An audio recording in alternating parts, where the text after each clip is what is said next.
The US has continued to send Afghan detainees to facilities where prisoners had previously been tortured, despite banning such transfers last July. The report comes from the Afghan Human Rights Commission, assisted by international open society groups.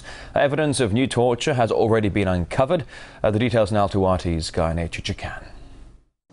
Every year, international forces detain thousands of Afghans, and a good number of those are transferred to Afghan interrogators. Now, the report by the Afghan Independent Human Rights Commission and a New York-based Open Society Foundations reveals that what awaits the detainees after being transferred is often torture and denial of due process.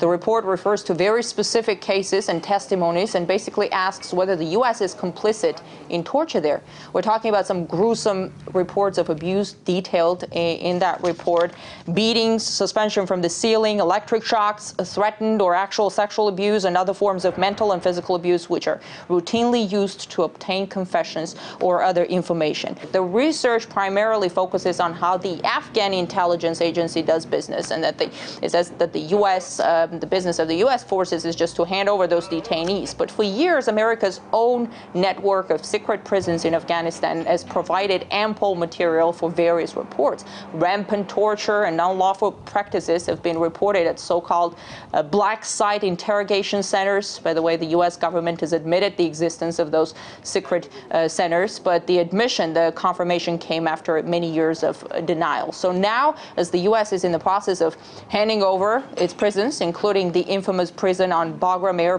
Base, to the Afghan government, though these reports come out about what happens to the detainees after they're handed over by American forces to their Afghan colleagues.